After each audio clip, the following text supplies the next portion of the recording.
إن الحمد لله نحمده ونستعينه ونستغفره ونعوذ بالله من شرور أنفسنا ومن سيئات أعمالنا من يهده الله فلا مضل له ومن يضلل فلا هادي له وأشهد أن لا إله إلا الله وحده لا شريك له وأشهد أن محمدا عبده ورسوله أما بعد فإن خير الحديث كتاب الله وخير الهدي هدي محمد صلى الله عليه وسلم وشر الأمور محدثاتها وكل محدثة بدعة وكل بدعة ضلالة وكل ضلالة في النار فأعوذ بالله من الشيطان الرجيم بسم الله الرحمن الرحيم يا أيها الذين آمنوا اتقوا الله حق تقاته ولا تموتن إلا وأنتم مسلمون يا أيها الناس اتقوا ربكم الذي خلقكم من نفس واحدة وخلق منها زوجها وبث منهما رجالا كثيرا ونساء واتقوا الله الذي تساءلون به والأرحام إن الله كان عليكم رقيبا يا أيها الذين آمنوا اتقوا الله وقولوا قولا سديدا يصلح لكم أعمالكم ويغفر لكم ذنوبكم ومن يطع الله ورسوله فقد فاز فوزا عظيما وقال تعالى في موضع آخر اقرأ باسم ربك الذي خلق అనంత కరుణామయుడు అపార కృపాశీలుడు పాలకుడు పోషకుడు తీర్పు దినానికి యజమాని సర్వలోకాల సృష్టికర్త అయిన అల్లాహ్ సుబ్హానహు తఆలా పేరుతో ప్రారంభిస్తున్నాను. సకల స్తోత్రాలు సమస్త పొగడ్తలన్నీ అల్లాహ్కు మాత్రమే శోభిస్తాయి. అల్లాహ్ యొక్క శాంతి శుభాలు మన మహానీయ మహాప్రవక్త సల్లల్లాహు అలైహి వసల్లం పైన, వారి సహచరులపైన, వారి కుటుంబీకులపైన కురియుగాక. ఆమీన్. ప్రియ సోదర సోదరీమణులారా, అల్లాహ్ సుబ్హానహు తఆలా దివ్య ఖురాన్ గ్రంథంలో సూరతుల్ అలఖ్లో ఈ విధంగా ప్రస్తావిస్తున్నాడు. ఇఖ్రా బిస్మి రబ్బికల్లదీ ఖలక్. ఓ ప్రవక్త సల్లల్లాహు అలైహి వసల్లం, మీరు చదవండి, మీ ప్రభు అయిన, మీ సృష్టికర్త అయిన అల్లాహ్ సుబ్హానహు తఆలా పేరుతో చదవండి, ప్రారంభించండి, చదువుని ప్రారంభించండి. ఎవరైతే మిమ్మల్ని సృష్టించారో, ఎవరైతే మిమ్మల్ని పుట్టించారో ఆయన పేరుతో మీ విద్యను ప్రారంభించండి అంటున్నారు. అల్లాహ్ సుబ్హానహు తఆలా ఈ ఖురాన్ వాక్యం ద్వారా మనకి ఒక మెసేజ్ ఇస్తున్నాడు.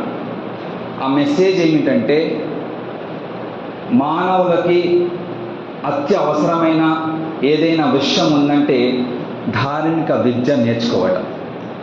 ధార్మిక విద్య నేర్చుకోవటం అనేది అనివార్యం, తప్పనిసరి, కంపల్సరీ, మ్యాండేటరీ అన్నమాట. ధార్మిక విద్య లేకుండా మనం ధార్మిక మార్గంలో నడవలేము. ధార్మిక విద్య నేర్చుకోకుండా మనం ఖురాన్ మరియు హదీస్ వెలుగులో నడవాలంటే చాలా కష్టం. ఎందుకంటే ధర్మాన్ని తెలుసుకుంటేనే ధర్మం ఏంటో మనకి తెలిసిన తర్వాతే మనం ధర్మంలో ఎలా ధార్మిక పరంగా ఏ విధంగా మన జీవితాన్ని మనం మసులుకోవాలి అనేది మనకు తెలుస్తుంది. ధార్మిక విద్య లేకపోతే మనకి అసలు హలాల్ ఏంటి, హరాం ఏంటి, అదేవిధంగా మంచి ఏంటి, చెడు ఏంటి, సత్కార్యం ఏంటి, పాపం ఏంటి, పుణ్యాలు ఏంటి, దీని మధ్య తేడా తెలియాలంటే ధార్మిక విద్య నేర్చుకోవటం చాలా తప్పనిసరి. మన దగ్గర ధార్మిక విద్య జ్ఞానం లేకపోతే ఏమవుతుంది? హలాల్ ఏంటో తెలీదు, హరాం అంటే ఏంటో తెలీదు, అల్లాహ్ సుబ్హానహు తఆలా ఏ విధంగా జీవితాన్ని కొనసాగించాలని, ఏ విధంగా మనం మసలుకోవాలని అల్లాహ్ సుబ్హానహు తఆలా ఖురాన్ హదీస్ని ఏ విధంగా అయితే అందులో వాక్యాలు చెప్తున్నాడో, ప్రస్తావిస్తున్నాడో, ఆ జ్ఞానం లేకపోతే మన జీవితానికి జంతువుల పశువుల జీవితానికి తేడా ఉండదు. మనిషికి పశువులకి మధ్య ఏమైనా తేడా వేరపరిచే ఏమైనా విషయం ఉందంటే అది ధార్మిక విద్య మాత్రమే. లేకపోతే మన సమాజంలో మనం చూసుకుంటే నైతిక రుగ్మతలు వ్యాపించి ఉన్నాయి. దీనికి పరిష్కారం ధార్మిక జ్ఞానం. ధార్మిక జ్ఞానం తెలుసుకుంటేనే మనం మంచి ఏంటి చెడు ఏంటి తేడా తెలుసుకుంటాం. తర్వాత ఖురాన్ మరియు హదీస్ వెలుగులో మన జీవితాన్ని మనం కొనసాగించడానికి సిద్ధపడతాం. మహాప్రవక్త సల్లల్లాహు అలైహి వసల్లం అన్నారు, అనస్ బిన్ మాలిక్ రదియల్లాహు అన్హు కథనం ప్రకారం మహాప్రవక్త సల్లల్లాహు అలైహి వసల్లం ఏమన్నారంటే, తలబుల్ ఇల్మి ఫరీదతున్ అలా కుల్లి ముస్లిం. అంటే ధార్మిక విద్య నేర్చుకోవటం ప్రతి ముస్లిం సమాజంపై విధించబడినది. ఆడవారైనా మగవాడైనా, బాయ్స్ అయినా గర్ల్స్ అయినా, జెంట్స్ అయినా లేడీస్ అయినా, వారు మేము ముస్లిం అని చెప్పుకుంటున్నారంటే ధార్మిక విద్య నేర్చుకోవటం విధి. ఎందుకంటే విధించబడినది. తలబుల్ ఇల్మి ఫరీదా అంటే ఏంటి? విధించబడినది, తప్పనిసరి, అనివార్యం, కంపల్సరీ నేర్చుకోవాల్సిందే. అయితే ఎలాంటి విద్య అండి? అల్లాహ్ సుబ్హానహు వ తఆలా ఎలాంటి విద్య నేర్చుకోమంటున్నారంటే, ఫఅలం అన్నహు లా ఇలాహ ఇల్లల్లాహ్. అల్లాహ్ సుబ్హానహు వ తఆలా అంటున్నారు, ప్రవక్త గారితో అంటున్నారు అల్లాహ్ సుబ్హానహు వ తఆలా, ఓ ప్రవక్త మీరు తెలుసుకోండి, మీరు జ్ఞానం నేర్చుకోండి. ఏ జ్ఞానం? అల్లాహ్ తప్ప నిజ ఆరాధ్యుడు ఎవరు లేరని తెలుసుకోండి. అవి తెలుసుకోవాలంటే తౌహీద్ని తెలుసుకోవాలంటే, అఖీదే తౌహీద్ అంటే ఏమిటి, దేవుని ఏకత్వం అంటే ఏంటి, త్రిసూత్రాలు ఉసూలు సలాసా అంటే ఏంటి, తౌహీద్ అంటే ఏంటి, రిసాలత్ అంటే ఏంటి, ఆఖరత్ అంటే ఏంటి, అర్కానే ఈమాన్ అంటే ఏంటి, అర్కానే ఇస్లాం అంటే ఏంటి, ఈమాన్ యొక్క మూల స్తంభాలు ఏమున్నాయి, ఇస్లాం యొక్క మూల స్తంభాలు ఏమున్నాయి, ఒక ముస్లిం అనేవాడు ఏ విధంగా తన జీవితాన్ని గడపాలి, ఇవన్నీ తెలుసుకోవాలంటే ధార్మిక జ్ఞానం తప్పనిసరి. ధార్మిక జ్ఞానం లేకుండా మన ప్రభువు, మన సృష్టికర్త ఎవరో తెలుసుకోలేము. మరి సృష్టికర్త ఎవరో మనకి జ్ఞానం లేనప్పుడు ఇంకా మన జీవితం వ్యర్థం అన్నమాట. ఒక ముస్లిం అనే వాడికి అల్లాహ్ సుబ్హానహు వ తఆలా యొక్క పరిచయం తెలియకపోతే, అల్లాహ్ సుబ్హానహు వ తఆలా నిమిత్తం ఇన్ఫర్మేషన్ లేకపోతే వాడు ముస్లిం చెప్పుకోవాలని వ్యర్థం అన్నమాట వాడి జీవితం. అందుకే కనీసం మనం అఖీదే తౌహీద్, దేవుని ఏకత్వం, తర్వాత రిసాలత్, మహాప్రవక్త సల్లల్లాహు అలైహి వసల్లం పైన దృఢ విశ్వాసంతో జీవితాన్ని కొనసాగించడం, ఆఖరత్ తీర్పు దినం పైన దృఢ విశ్వాసంతో జీవితాన్ని కొనసాగించడం, తర్వాత అర్కానే ఈమాన్ అంటే ఈమాన్ యొక్క దృఢ విశ్వాసం యొక్క మూల స్తంభాలు ఏమున్నాయి? 6 ఉన్నాయి. ఏమున్నాయి? మొట్టమొదటిది ఏంటి? ఈమాన్ బిల్లా, అల్లాహ్ పైన దృఢ విశ్వాసంతో జీవితాన్ని కొనసాగించడం. తర్వాత రెండోది ఈమాన్ బిర్ రసూల్, దైవ ప్రవక్తల పైన దృఢ విశ్వాసంతో జీవితాన్ని కొనసాగించడం. తర్వాత దైవ గ్రంథాల పైన, తర్వాత దైవ దూతల పైన, తీర్పు దినం పైన, అదేవిధంగా తలరాత పైన, విధిరాత పైన, అది మంచి తలరాత అయినా చెడు అంటే మనకి కీడు కలిగేలా ఉన్న ఎలాంటి తలరాత అయినా, ఎలాంటి విధిరాత అయినా తక్దీర్ పైన దృఢ విశ్వాసంతో జీవితాన్ని కొనసాగించడం. ఇవి ఈమాన్ యొక్క 6 ఉన్నాయి మూల స్తంభాలు. తర్వాత ఇస్లామీయ మూల స్తంభాలు 5 ఉన్నాయి. ఏంటి? మొట్టమొదటిగా ఏంటంటే సాక్షులు ఇస్తాం, సాక్షులు చెప్తాం, గవాహి, షహాదత్. ఆ షహాదత్ అయిన అంటే ఏంటి? మొట్టమొదటి గవాహి, షహాదత్, సాక్షి ఏమిటంటే అష్హదు అల్లా ఇలాహ ఇల్లల్లాహ్ అంటాం. అంటే నేను సాక్షి ఇస్తున్నాను, ఏమని? అల్లాహ్ తప్ప నిజ ఆరాధ్యుడు ఎవరూ లేరని సాక్షిస్తున్నాను. తర్వాత వఅష్హదు అన్న ముహమ్మదన్ అబ్దుహు రసూలు. తర్వాత రెండో సాక్షి ఏమిస్తామంటే మనం ఆ కల్మే షహాదత్లో నేను సాక్షి ఇస్తున్నాను, ఏమని? మహాప్రవక్త సల్లల్లాహు అలైహి వసల్లం దైవ ప్రవక్త, దైవ దాసుడు. ఈ కలిమా, ఈ సెంటెన్స్ చదివితే ముస్లిం అవుతాం. అష్హదు అల్లా ఇలాహ ఇల్లల్లాహ్ వ అష్హదు అన్న ముహమ్మదన్ అబ్దుహు వ రసూలుహు. ఈ కలిమా, ఈ సెంటెన్స్ చదివిన తర్వాతే ముస్లిం అవుతాం. ఈ సెంటెన్స్ కూడా తెలియకపోతే, ఈ సెంటెన్స్ యొక్క పరిభాష, దీని యొక్క డెఫినేషన్ కూడా మనకి తెలియకపోతే మనం ముస్లిం అనే చెప్పుకొని జీవితం వ్యర్థం అన్నమాట. దౌర్భాగ్యమైన విషయం. ఒకవేళ కనీసం ఈ పరిచయాలు కూడా మనకి ఇన్ఫర్మేషన్ కూడా లేకపోతే. సో కల్మే షహాదత్ మొట్టమొదటి స్థానం, మూల స్తంభం ఏంటి? కల్మే షహాదత్, ఇస్లాం యొక్క మూల స్తంభం. రెండో మూల స్తంభం నమాజ్ నెలకొల్పాలి, నమాజ్ని స్థాపించడం. తర్వాత రంజాన్లో విధించబడి ఉన్న ఉపవాసాలు పాటించడం. తర్వాత స్తోమత ఉంటే జకాత్ చెల్లించడం, విధిగా ఉన్న దాన ధర్మాలు చేయటం. తర్వాత స్తోమత ఉంటే హజ్ యాత్రకు వెళ్ళటం. ఈ 5 మూల స్తంభాలు ఉన్నాయి. ఈ 5 మూల స్తంభాలకి అనుసరిస్తూ జీవితాన్ని కొనసాగిస్తే అప్పుడు ముస్లిం అవుతాం. అదేవిధంగా 6 మూల స్తంభాలు దేనికి? ఈమాన్కి, దృఢ విశ్వాసానికి 6 మూల స్తంభాలు, 6 పిల్లర్స్ చెప్పాను. అవి దాన్ని మనం ఫాలో అవుతే మనం విశ్వాసి మోమిన్ కింద చెప్పుకోగలుగుతాం. మన జీవితంలో 2 బ్యాలెన్స్ ఉండాలి. ఒకవైపు 6 ఈమాన్ యొక్క మూల స్తంభాలు ఏదైతే ఉన్నాయో అవి కూడా పాటించాలి. దానితో పాటుగా 5 ఏదైతే ఇస్లామీయ మూల స్తంభాలు ఉన్నాయో దాన్ని అనుసరిస్తూ జీవితం గడపాలి. ఇవి 6, అవి 5, మొత్తం లెవెల్ పిల్లర్స్. దీనికి అనుసరిస్తూ జీవితాన్ని కొనసాగిస్తే నేను మోమిన్, నేను ముస్లిం అని చెప్పుకోగలుగుతాను. ఈ విషయాలు కనీసం ప్రతి ఒక్కరికి తెలిసి ఉండాలి. అల్లా అంటే ఎవరు, అల్లా యొక్క పరిచయం ఏంటి, దేవుని ఏకత్వం ఏంటి, తౌహీద్ అంటే ఏంటి, షిర్క్ అంటే ఏంటి, దేవుని ఏకత్వం ఏంటి, బహుదైవారాధన ఏంటి, తేడా తెలిసి ఉండాలి. తేడా తెలియకపోవడం వలనే మనం దర్గాలకి వెళ్తున్నాం, బాబాల దగ్గర వెళ్తున్నాం, తాయెత్తులు కట్టుకుంటున్నాం, టెంకాల పైన మిర్చి పైన మన మూఢనమ్మకాలు పెట్టుకున్నాము. ఇందుకు ఈ దేవుని ఏకత్వం పైన దృఢ విశ్వాసం లేకపోవడం. మన జీవితంలో తౌహీద్ యొక్క అవగాహన, తౌహీద్ యొక్క జ్ఞానం లేకపోవటం వలనే మన జీవితం మూఢనమ్మకాలు వ్యాపించున్నాయి.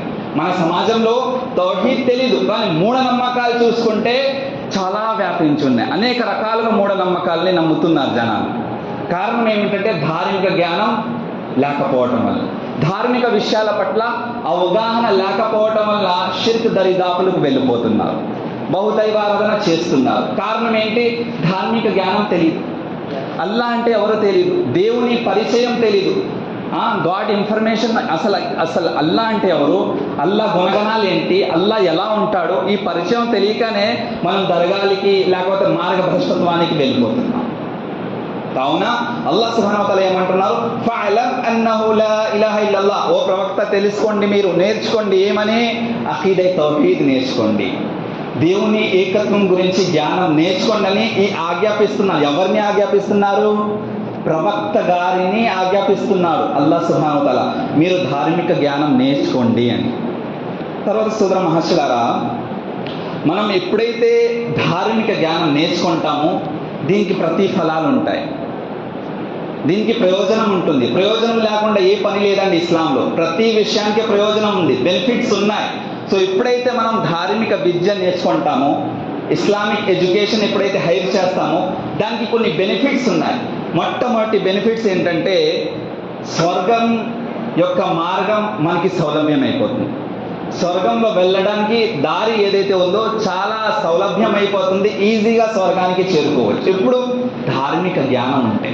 ఎందుకంటే ధార్మిక జ్ఞానం నేర్చుకుంటే అల్లా అంటే ఎవరో తెలుసుకుంటాం, దైవ ప్రవక్త అంటే ఎవరో తెలుసుకుంటాం. తర్వాత అల్లాహ్ సుబ్హానహు వ తఆలా ఉపదేశాలు, మహాప్రవక్త సల్లల్లాహు అలైహి వసల్లం యొక్క ఉపదేశాలు, ప్రవచనాలు ఏదైతే ఉన్నాయో దానిపైన మన జ్ఞానం ఉంటుంది. కాబట్టి దాన్ని అనుసరిస్తూ సత్కార్యాలు చేస్తాం.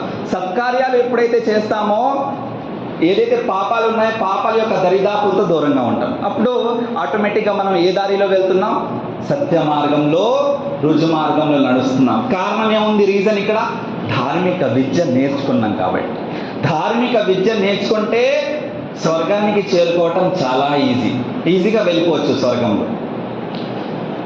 అబూ దర్దా రదియల్లాహు అన్హు కథన ప్రకారం మహాప్రవక్త సల్లల్లాహు అలైహి వసల్లం అన్నారు, మన్ సలక తరీఖన్ యల్తమిసు ఫీహి ఇల్మన్ సహలల్లాహు లహు బిహి తరీఖన్ ఇలల్ జన్న. ఎవరైతే ధార్మిక జ్ఞానం నేర్చుకోవాలని కష్టపడుతూ ఉంటారు, ధార్మిక జ్ఞానం నేర్చుకోవాలని ఆ ధార్మిక జ్ఞానం యొక్క దారి మార్గం ఏదైతే ఉందో అందులో వెళ్ళి కష్టపడుతూ ఉంటారో, జీవితంలో కష్టాలు వస్తుంటాయి, ఆపదలు వస్తుంటాయి, అయినా కూడా కష్టం చూడకుండా, ఆపదల్ని చూడకుండా ధార్మిక జ్ఞానాన్ని నేర్చుకుంటారో అలాంటి వారి కోసం అల్లాహ్ సుబ్హానహు వ తఆలా స్వర్గపు మార్గం వెళ్ళడానికి ఆ దారి సౌలభ్యం చేస్తాడు. అంటే ధార్మిక జ్ఞానం నేర్చుకుంటే సత్కార్యాలు చేస్తాం, సత్కార్యాలు చేస్తే ఆటోమేటిక్గా స్వర్గానికి చేరుకుంటాం. అమీర్ సనాని రహిమహుల్లా అంటున్నారు ఈ హదీస్ ఉల్లేఖనంలో, ఏమంటున్నారంటే ఎప్పుడైతే మనిషి ధార్మిక జ్ఞానం నేర్చుకుంటాడో ఆటోమేటిక్గా మంచి ఏంటి, చెడు ఏంటి, సత్కార్యాలు ఏంటి, పాపాలు ఏంటని ఆ డిఫరెన్స్ అనేది, తేడా అనేది తెలుసుకుంటారు. తర్వాత సత్కార్యాలు చేస్తారు, పాపాల నుండి దూరంగా ఉంటారు. సో ఆటోమేటిక్గా దుర్మార్గానికి పాల్పడకుండా, దుర్మార్గం అదేవిధంగా పాపాల యొక్క దరిదాపులకు వెళ్లకుండా సత్య మార్గంలో, రుజు మార్గంలో నడుస్తారు. కాబట్టి చివరిలో ఎక్కడికి చేరుకుంటాడు? స్వర్గానికి చేరుకుంటాడు. సో స్వర్గానికి చేరుకోవాలంటే ధార్మిక జ్ఞానం నేర్చుకోవడం తప్పనిసరి, అనివార్యం. అదేవిధంగా ఒకవేళ మనం ధార్మిక జ్ఞానం నేర్చుకుంటున్నామంటే ఇంకో లాభం ఏంటి, ప్రతిఫలం ఏంటి, బెనిఫిట్స్ ఏంటి? ఎప్పుడైతే మనం ఇస్లామిక్ ఎడ్యుకేషన్ నేర్చుకుంటామో దానివల్ల బెనిఫిట్స్ ఏంటి, ప్రయోజనం ఏంటి, లాభాలు ఏమున్నాయంటే ఇంకో లాభం ఏంటంటే మా జీవితంలో మేలు జరుగుతాయని ఇది ఒక గుర్తు. అల్లాహ్ సుబ్హానహు వ తఆలా ఒకరి నిమిత్తం, ఒకరి పట్ల మేలు జరగాలని కోరుకుంటే వాడికి ధార్మిక జ్ఞానం నేర్చుకునే సౌభాగ్యం కల్పిస్తారంట. మహాప్రవక్త సల్లల్లాహు అలైహి వసల్లం అన్నారు, అమీర్ ముఆవియా రదియల్లాహు అన్హు కథనం ప్రకారం మహాప్రవక్త సల్లల్లాహు అలైహి వసల్లం అంటున్నారు, మన్ యురిదిల్లాహు బిహి ఖైరన్ యుఫఖ్ఖిహు ఫిద్దీన్. అల్లాహ్ సుబ్హానహు వ తఆలా ఒక మనిషి పట్ల వీడికి మేలు జరగాలని కోరుకుంటే వాడికి ధార్మిక విద్య నేర్చుకునే సౌభాగ్యం కల్పిస్తాడని. అంటే మనకి మేలు జరగాలంటే ధార్మిక విద్య నేర్చుకోవడం తప్పనిసరి. మన జీవితంలో శుభాలు కలగాలంటే ధార్మిక విద్య నేర్చుకోవడం తప్పనిసరి. మనం సత్య మార్గంలో నడవాలంటే ధార్మిక విద్య నేర్చుకోవడం తప్పనిసరి. ధార్మిక విద్య లేకుండా, ధార్మిక విద్య నేర్చుకోకుండా జీవితంలో శుభాలు ఉండవు. అదేవిధంగా జీవితంలో బర్కత్ ఉండదు, జీవితంలో రహమత్ ఉండదు. తర్వాత ఏంటంటే మనకి సత్య మార్గం అంటే ఏంటో తెలియకుండా ఉంటాం. ధార్మిక విద్య నేర్చుకుంటే జీవితంలో శుభాలు కూడా వర్షిస్తాడు అల్లాహ్ సుబ్హానహు వ తఆలా. తర్వాత అనేక అనుగ్రహాలు కురిసిస్తూ ఉంటారు. అనుగ్రహాల వర్షంలాగా అనుగ్రహాలని అల్లాహ్ సుబ్హానహు వ తఆలా మన మీద కురిపిస్తూ ఉంటాడు. శుభాలు కురిపిస్తాడు అల్లాహ్ సుబ్హానహు. ఎప్పుడైతే ధార్మిక విద్య నేర్చుకుంటామో అప్పుడే మన జీవితంలో మేలు జరుగుతుంది. ఉపకారం చేసి బతుకుతాం. మనం ఉపకారం చేసుకుంటూ బతుకుతాం, మంచి పనులు చేస్తూ ఇతరులకు మేలు జరిగేలా, మనకి మేలు జరిగేలా పనులు చేస్తాం. ఎప్పుడు? ధార్మిక విద్య నేర్చుకుంటూ మాత్రమే. సోదర మహర్షులారా, అదేవిధంగా ధార్మిక జ్ఞానం ఉంటేనే భయభక్తులుగా జీవితం గడపడం ఈజీ అవుతుంది. ధార్మిక విద్య లేకపోతే మనలో దైవభక్తి రాదు. భయభక్తి మన హృదయాల్లో, మన మనస్సులో భయభక్తి కలిగి ఉండాలంటే, మన జీవితంలో మనం భయభక్తి పరులుగా జీవితాన్ని కొనసాగించాలంటే ధార్మిక విద్య నేర్చుకోవడం కంపల్సరీ. ఎందుకంటే అల్లాహ్ సుబ్హానహు వ తఆలా అంటున్నారు, ఇన్నమా యఖ్షల్లాహ మిన్ ఇబాదిహిల్ ఉలమా. నిశ్చయంగా అల్లాహ్ సుబ్హానహు వ తఆలాతో భయపడుతూ ఎవరైనా జీవితాన్ని కొనసాగిస్తున్నారంటే ఎవరంటే ఉలమా, ధార్మిక పండితులు ఎక్కువగా అల్లాహ్తో భయపడుతూ జీవితాన్ని గడుపుతారు. ఎందుకంటే ధార్మిక జ్ఞానం ఉంటుంది కాబట్టి మంచి ఏంటో తెలుసు, చెడు ఏంటో తెలుసు, సత్య మార్గం ఏంటో తెలుసు, దుర్మార్గం అంటే ఏంటో తెలుసు, దైవ మార్గం అంటే ఏంటో తెలుసు, శైతాన్ మార్గం ఏంటో తెలుసు. తేడాలు తెలుసు కాబట్టి ఒకవేళ తప్పు చేసిన వెంటనే క్షమాపణ వేడుకుంటారు. ఎందుకంటే భయభక్తి. అందుకే ధార్మిక జ్ఞానం నేర్చుకుంటేనే మన మనస్సులో, మన హృదయాల్లో దైవభక్తి పుడుతుంది. ధార్మిక జ్ఞానం లేకపోతే మహాపాపాలు చేస్తున్నా మనకి అసలు ఏమీ అనిపించదు, తేడా ఏమీ అనిపించదు, నిర్లక్ష్యం ఉంటుంది జీవితంలో. ఇస్లామీయ విధంగా జీవితం ఉండదు మనది. ఎందుకంటే ధార్మిక జ్ఞానం లేదు. మహాపాపానికి గురవుతున్నా మనకి అసలు తేడా కూడా ఉండదు మన జీవితం. నేను మహాపాపం చేస్తున్నాననే భావన కూడా రాదు. ఎందుకంటే ధార్మిక జ్ఞానం లేదు కదా. మనం చూడండి, ధార్మిక జ్ఞానం అంటే ధార్మిక పండితులకి కరెక్ట్ ఏంటి, రాంగ్ ఏంటి, సత్కార్యం ఏంటి, పాపం ఏంటో తెలుసు. ఒకవేళ పాపానికి గురైనా వెంటనే క్షమాపణ వేడుకుంటారు. ధార్మిక జ్ఞానం లేదనుకోండి, వాడు ధార్మిక పండితుడు కాకపోతే ఏమవుతుందంటే ఆ పాపాల యొక్క దరిదాపులకి చాలా సులువుగా వెళ్ళిపోతాడు. తర్వాత మహాపాపాలు చేస్తున్నా ఏ ప్రభావం ఉండదు వాడి జీవితంలో. నేను చేసేది మహాపాపమే అనే భావన కూడా పుట్టదు, దైవభక్తి ఉండదు. మన జీవితంలో దైవభక్తి ఉండాలంటే ధార్మిక జ్ఞానం నేర్చుకోవడం తప్పనిసరి. కనీసం ఉసూలే సలాస అంటే తౌహీద్, రిసాలత్, ఆఖిరత్, దేవుని ఏకత్వం, అఖీదా తౌహీద్ గురించి తెలుసుకోవడం, మహాప్రవక్త సల్లల్లాహు అలైహి వసల్లం ఏ విధంగా మన జీవితాన్ని కొనసాగించమని ఉపదేశించారో, ప్రవచించారో, ఇవన్నీ మూల స్తంభాలు ఏదైతే ఉన్నాయో, ఇస్లామీయ మూల స్తంభాలు, ఇస్లామీయ చట్టం యొక్క మూల స్తంభాలు ఏదైతే ఉన్నాయో, అంటే ఒక ముస్లిం అనేవాడికి, ఒక విశ్వాసి అనేవాడికి కనీసం తెలుసుకోవాల్సిన జ్ఞానం ప్రతి ఒక్కరు తెలుసుకోవాలి. నమాజ్ ఏ విధంగా పాటించాలి, రోజా ఏ విధంగా ఉండాలి, రోజా యొక్క ఆదేశాలు ఏమున్నాయి, రంజాన్ యొక్క ఆదేశాలు, జకాత్ ఆదేశాలు, జకాత్ ఏ విధంగా చెల్లించాలి, తర్వాత ఏంటంటే హజ్ యాత్రకు వెళ్తే ఏ విధంగా అక్కడ మనము సత్కార్యాలు చేయాలి, హజ్ అనే పద్ధతి ఏమిటి, ఉమ్రా చేయడానికి వెళ్తే దాని యొక్క పద్ధతి ఏంటి, తర్వాత మనం నమాజ్ నెలకొల్పుతున్నామంటే నమాజ్ ఏ విధంగా, దాని యొక్క పద్ధతి ఏమిటి, అంటే అట్లీస్ట్ ఇస్లామీయ యొక్క బేసిక్ పిల్లర్స్ ఏదైతే ఫౌండేషన్ ఉందో, మూల స్తంభాలు ఉన్నాయి, కనీసం ఆ జ్ఞానం ప్రతి ముస్లింకి తప్పనిసరిగా కంపల్సరీ తెలిసి ఉండాలి. సోదర మహర్షులారా, ఎప్పుడైతే మనం ధార్మిక విద్య నేర్చుకుంటామో ఆటోమేటిక్గా మన హృదయాల్లో, మన మనస్సులో దైవభక్తి పుడుతుంది. తర్వాత మనం పాపాల యొక్క దరిదాపు నుంచి దూరంగా మమ్మల్ని మనం రక్షించుకుంటాము. ఆఖరికి మనం ఎక్కడికి చేరుకుంటాము? సత్య మార్గంలో నడుస్తూ స్వర్గానికి చేరుకుంటాము. కారణం ఏమి? ఇక్కడ రీజన్ ఏముంది? ధార్మిక విద్య నేర్చుకున్నాం కాబట్టి. సోదర మహర్షులారా, అదేవిధంగా ధార్మిక విద్య నేర్చుకుంటే ఇంకో లాభం, ఇంకో ప్రయోజనం ఏముందంటే, ఇహలోకాల్లో పరలోకాల్లో అల్లాహ్ సుబ్హానహు వ తఆలా ఉన్నత గొప్ప స్థాయిని కల్పిస్తాడు, ఉన్నత హోదాని కల్పిస్తాడు అల్లాహ్ సుబ్హానహు వ తఆలా. ఎప్పుడు ధార్మిక విద్య నేర్చుకుంటే, ఎప్పుడైనా అల్లాహ్ సుబ్హానహు వ తఆలా అంటున్నారు ఖురాన్లో, యర్ఫఇల్లాహు అల్లదీన ఆమను మిన్కుమ్ వల్లదీన ఊతుల్ ఇల్మ దరజాత్.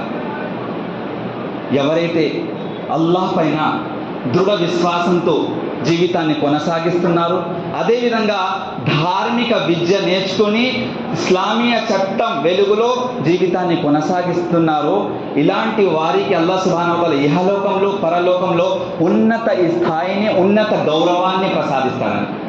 ఉన్నత గౌరవం ఈ ఇహలోకంలో ఎలా ఉంటుంది? ఎగ్జాంపుల్ చెప్పాలంటే, రంజాన్ మాసంలో లేకపోతే మామూలు రోజుల్లో మనం చూసుకుంటే, ఎవరైతే గురువుగారు ఉంటారో, రంజాన్ మాసం బెస్ట్ ఎగ్జాంపుల్. రంజాన్ నెలలో మనం చూసుకుంటే తరావీ చదివించడానికి 10 సంవత్సరాల పిల్లోడు ముందుకు వస్తాడు, అవునా కాదా? వెనకాల ఇంజనీర్ కూడా ఉంటారు, MBBS డాక్టర్ కూడా ఉంటారు, సాఫ్ట్వేర్ ఇంజనీర్ కూడా ఉంటారు, వెనకాల కావాలంటే ఎమ్మెల్యే కూడా ఉంటాడు, MP కూడా ఉంటారు, కావాలంటే ఆ కంట్రీకి ప్రెసిడెంట్ కూడా ఉంటాడు, ప్రైమ్ మినిస్టర్ కూడా ఉంటారు, అవునా కాదా? ఆ కంట్రీకి రాజు కూడా వెనకాల ఉంటారు. ముందుగా ఎవరున్నారు? 10 సంవత్సరాల పిల్లోడు తరావీ నమాజ్ చదివిస్తున్నాడు. ఏజ్ ఎంత? 10 years. వెనకాల చదివేవాళ్ళు, పాటించేవారు ఎవరు? MBBS డిగ్రీ ఉన్నవాళ్ళు, సాఫ్ట్వేర్ డిగ్రీ ఉన్నవాళ్ళు, ప్రైమ్ మినిస్టర్స్, ఎమ్మెల్యే, ఎంపీస్. ఉన్నత స్థాయి లభించిందా లేదా? ఈ ఉన్నత స్థాయి, ఉన్నత గౌరవం ఎందుకు వచ్చింది? ఆయన హృదయాల్లో, ఆయన మనస్సులో ధార్మిక విద్య, ఖురాన్ని ఆయన నేర్చుకున్నాడు కాబట్టి. ఖురాన్ని నేర్చుకున్నాడు కాబట్టి 10 సంవత్సరాల అబ్బాయి ముందు వచ్చి నమాజ్ చదివిస్తున్నారు, వెనకాల ఎవరున్నారు? MBBS degree holders, software engineers, MLA, MPs అందరూ కూడా వెనకాల ఫాలో చేస్తున్నారు.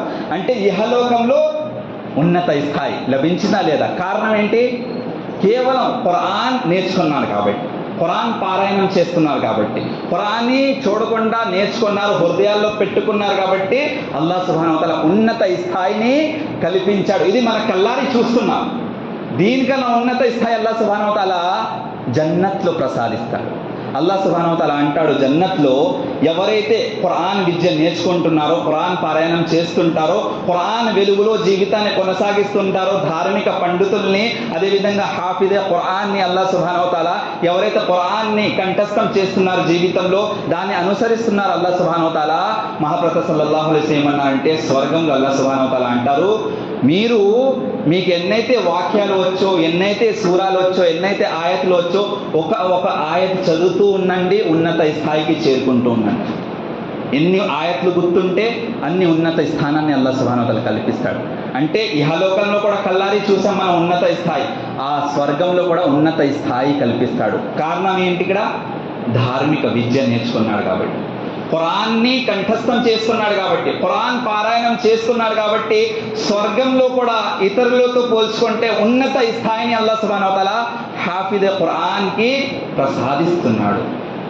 ఇంత గొప్ప వరం అండి ఖురాన్ నేర్చుకోవడం, ఖురాన్ విద్య నేర్చుకోవడం, హదీస్ విద్య నేర్చుకోవడం. సోదర మహర్షులారా, అదేవిధంగా ఇంకోటి ఏంటంటే, ధార్మిక విద్య యొక్క ప్రతిఫలం, గొప్ప ప్రతిఫలం ఏమిటంటే, మనం చనిపోయిన తర్వాత కూడా మనకి ఉపయోగపడుతుంది. అంటే మానవుడు చనిపోయిన తర్వాత అక్కడి నుంచి ఆచరణ చేసే ఛాన్స్ ఉండదు కదా, ఎందుకంటే ప్రాణం పోయిన తర్వాత ఆచరణ చేయడానికి, అమలు చేయడానికి అవకాశం లేదు. అయినప్పటికీ అల్లాహ్ సుబ్హానహు వ తఆలా, మనం సమాధిలో ఉంటాం, మనము సమాధిలో ఉంటాము, కానీ చనిపోయిన తర్వాత కూడా కొన్ని ఆచరణలు ఎలా ఉన్నాయంటే దానికి అల్లాహ్ సుబ్హానహు వ తఆలా ప్రతిఫలాలు ప్రసాదిస్తూనే ఉంటాడు. మనం చనిపోయి ఉన్నాం, మరణించి ఉన్నాం, కానీ ప్రతిఫలాలు ఇంకా ప్రసాదిస్తూనే ఉన్నాడు. కారణం ఏమిటంటే ధార్మిక విద్య. మహాప్రవక్త సల్లల్లాహు అలైహి వసల్లం అన్నారు, ఇదా మాతల్ ఇన్సాన్ ఇన్‌ఖతఅ అమలుహు ఇల్లా మిన్ సలాత. మానవుడు చనిపోయిన తర్వాత, మరణించిన తర్వాత ఇంకా అక్కడి నుంచి ఆచరణ చేసే అవకాశం కట్ అయిపోతుంది. There is no chance after death. మనం సమాధిలో చేరుకున్న తర్వాత ఛాన్స్ లేదు ఆచరణ చేయడానికి, అమలు చేయడానికి. అక్కడ ఛాన్స్ లేదు కదా, ఆప్షనే లేదు. అయినప్పటికీ 3 విషయాల నిమిత్తం వాడికి ప్రతిఫలాలు అల్లాహ్ సుబ్హానహు వ తఆలా ప్రసాదిస్తూనే ఉంటాడు. అందులో ఒకటి ఏముందంటే అల్ ఇల్ము యుంతఫఉ బిహి. ఎలాంటి విద్య అంటే వారి శిష్యులు ఉన్నారు, వాళ్ళ స్టూడెంట్స్ ఎవరికైతే ఈయన గురువు గారు నేర్పించి వెళ్ళిపోయారో ధార్మిక విద్య, వాళ్ళ శిష్యులు ఇంకా చదువుతూనే ఉంటారు కదా, ఖురాన్ చదువుతుంటారు, హదీస్ చదువుతుంటారు. లేకపోతే ధార్మిక విద్య నేర్చుకున్నది ఇతరులకు బోధించి చనిపోయాడు. ధార్మిక విద్య నేర్చుకున్న తర్వాత ఈ మన సమాజంలో ఎక్కడైతే నైతికత రుగ్మతలు వ్యాపించున్నాయో దాన్ని నేను నిర్మూలించాను. అందరూ కూడా సన్మార్గంలో వచ్చేసారు, రుజుమార్గంలో వచ్చేసారు. కారణం ఏంటి? నేను అభ్యసించుకున్న ధార్మిక విద్య, నేను మరణించాను, వీరు ఇంకా బతికే ఉన్నారు, ఇంకా సత్కార్యాలు చేస్తూనే ఉంటారు. దాని యొక్క ప్రతిఫలం కూడా చనిపోయిన తర్వాత కూడా లభిస్తుంది. కారణం ఏంటి? ధార్మిక విద్య. మన ధార్మిక విద్య వల్ల ఇతరులకి బెనిఫిట్స్ కలుగుతుంది కాబట్టి ఇతరులు మనం చనిపోయిన తర్వాత కూడా మనం ఏదైతే చెప్పి మరణించామో ధార్మిక బోధన, దాని పట్ల వారు జీవితాన్ని కొనసాగిస్తున్నారు. కాబట్టి అల్లాహ్ సుబ్హానహు వ తఆలా మనం మరణించిన తర్వాత కూడా ఆ ధార్మిక విద్య పట్ల ఇతరులు ఏదైతే అనుసరిస్తూ జీవితాన్ని కొనసాగిస్తున్నారో అల్లాహ్ సుబ్హానహు వ తఆలా ప్రతిఫలాన్ని ప్రసాదిస్తున్నారు. సుబ్హానల్లాహ్. చూడండి, ధార్మిక విద్య నేర్చుకుంటే ఎంత గొప్ప వరం ఇది. ఖురాన్ నేర్చుకోవడం, హదీస్ నేర్చుకోవడం, అఖీదే తౌహీద్ నేర్చుకోవడం, దేవుని ఏకత్వం, అసలు దేవుని పరిచయం కూడా తెలియకపోతే మన సృష్టికర్త ఎవడు, సృష్టికర్త యొక్క గుణగణాలు ఏంటి, సృష్టికర్త ఎలా ఉంటాడు, నా ప్రభువు ఎలా ఉంటాడు, నాకు తినిపించేవాడు, నాకు తాపించేవాడు, మరణం ఇచ్చేవాడు, జీవన ఇచ్చేవాడు, ఇవన్నీ నాకు జీవన ఉపాధి కల్పించేవాడు అల్లాహ్ సుబ్హానహు వ తఆలా ఎలా ఉంటాడని కూడా తెలుసుకోకపోతే దీనికన్నా జీవితంలో దౌర్భాగ్యమైన విషయం ఏదీ లేదు. మన జీవితం వ్యర్థం అన్నమాట. కనీసం అల్లాహ్ అంటే ఎవరు కూడా తెలుసుకోకపోతే. సోదర మహర్షులారా, అదేవిధంగా మనం ఎప్పుడైతే ధార్మిక విద్య నేర్చుకుంటామో అల్లాహ్ సుబ్హానహు వ తఆలా మన జీవితంలో శుభాలు ప్రసాదిస్తాడు. అదేవిధంగా ఎవరైతే ఆకాశాల్లో, అదేవిధంగా భూమి ఆకాశంలో ఉన్న సృష్టి జీవరాశులు కూడా మన గురించి దువాలు చేస్తుంటారు. మహాప్రవక్త సల్లల్లాహు అలైహి వసల్లం ఏమన్నారంటే, అబూ ఉమామా బాహిలి రదియల్లాహు అన్హు కథనం ప్రకారం మహాప్రవక్త సల్లల్లాహు అలైహి వసల్లం అన్నారు, ఇన్నల్లాహ వ మలాయికతహు వ అహ్లస్ సమావాతి వల్ అర్ది హత్తా అన్నమ్లత ఫీ జుహరిహా వ హత్తల్ హూత్ లయసూలన్న అలా ముఅల్లిమిన్ నాసిల్ ఖైర్. మహాప్రవక్త సల్లల్లాహు అలైహి వసల్లం ఏమన్నారంటే, ఎవరైతే ధార్మిక జ్ఞానం నేర్చుకుంటున్నారో, ఎవరైతే ఖురాన్ జ్ఞానం, హదీస్ జ్ఞానం, అల్లాహ్ అంటే ఎవరు, దైవ ప్రవక్త అంటే ఎవరు, ఖురాన్ అంటే ఏంటి, ఇస్లాం యొక్క మూలస్తంభం ఏంటి, ఈమాన్ యొక్క మూలస్తంభం ఏంటి, దీన్ని నేర్చుకొని దీన్ని అనుసరిస్తూ జీవితాన్ని కొనసాగిస్తున్నారో ఇలాంటి వారి కోసం అల్లాహ్ సుబ్హానహు వ తఆలా భూమి ఆకాశం మధ్యలో ఉన్న వరాలను, అనుగ్రహాలను ప్రసాదిస్తూనే ఉంటాడు. శుభాలు ఉంటాయి వారి జీవితంలో. అదేవిధంగా భూమి ఆకాశాల్లో ఉన్న సృష్టి సమస్త జీవరాశులు వారి కోసం దువా చేస్తుంటారు, ప్రార్థన చేస్తుంటారు, వీడికి మేలు జరగాలని అనే మన పిల్లల్ని మనం మదర్సాలో జాయిన్ చేసాం. ఫర్ ఎగ్జాంపుల్, నా పిల్లవాడు 10 సంవత్సరాలు, నేనేమో మదర్సాలో జాయిన్ చేశాను. అయితే నా పిల్లవాడు మదర్సాలో 10 సంవత్సరాల్లో ఉన్నప్పుడు అడ్మిషన్ ఇచ్చిన తర్వాత ఎన్నాళ్ళ వరకు అయితే విద్య నేర్చుకుంటాడో అప్పుడు వరకు అల్లాహ్ సుబ్హానహు వ తఆలా యొక్క ప్రసాదాలు, అల్లాహ్ సుబ్హానహు వ తఆలా యొక్క అనుగ్రహాలు వారి జీవితంలో ఉంటాయి. అల్లాహ్ శుభాలు ప్రసాదిస్తాడు. తర్వాత మలాయిక, దైవదూతలు వారి కోసం దువా చేస్తుంటారు. అంతేకాదు భూమి ఆకాశంలో సమస్త జీవరాశులు కూడా దువా చేస్తుంటారు. ఎవరెవరు దువా చేస్తారంటే మహాప్రవక్త సల్లల్లాహు అలైహి వసల్లం ఏమన్నారంటే, రంధ్రంలో ఆ చీమ పుట్టలు ఉంటాయి కదా, చీమల యొక్క పుట్ట ఉంటాయి కదా, అందులో చీమలు కూడా వారి కోసం దువా చేస్తుంది, మేలు జరగాలని. అదేవిధంగా సముద్రంలో ఉన్న చేపలు కూడా దువా చేస్తాయండి. ఎవరి కోసం? ఎవరైతే ధార్మిక విద్య రంగంలో కష్టపడుతున్నారు. అలాంటి స్టూడెంట్స్ కోసం, ఎవరైతే ఇస్లామిక్ ఎడ్యుకేషన్ నేర్చుకుంటున్నారో అలాంటి స్టూడెంట్స్ కోసం సమస్త జీవరాశులు దువా చేస్తారంట. ఏం దువా? వీటికి మేలు జరగాలి, వీడి జీవితంలో శుభాలు ప్రసాదించాలని దువా చేస్తుంటారు. సుబ్హానల్లాహ్. కావున సోదర మహర్షులారా, ధార్మిక విద్య నేర్చుకోవటం ప్రతి ఒక్కరు, ఎవరైతే నేను ముస్లిం అని చెప్పుకుంటున్నారో అలాంటి వారి కోసం అనివార్యం, తప్పనిసరి, విధించబడినది. ఎందుకంటే మహాప్రభు సల్లల్లాహు అలైహి వసల్లం అన్నారు, తలబుల్ ఇల్మి ఫరీదతున్ అలా కుల్లి ముస్లిం. మగవారైనా, ఆడవారైనా, బాయ్స్ అయినా, గర్ల్స్ అయినా, జెంట్స్ అయినా, లేడీస్ అయినా, ఎవరైనా సరే నేను ముస్లిం అని చెప్పుకుంటున్నారంటే వారు కనీసం దేవుని ఏకత్వం, అకీదా తౌహీద్, రిసాలత్, ఆఖిరత్, అర్కానే ఇస్లాం, అర్కానే ఈమాన్ గురించి కనీసమైన విద్య నేర్చుకోవడం అనేది అనివార్యం, విధించబడినది మనం తెలుసుకున్నాం. చివరిలో అల్లాహ్ దుఆయమనగా అల్లాహ్ సుబ్హానహు వ తఆలా మనందరినీ ధార్మిక జ్ఞానం నేర్చుకుని ఖురాన్ మరియు హదీస్ వెలుగులో జీవితాన్ని కొనసాగించే సౌభాగ్యాన్ని ప్రసాదించుగాక.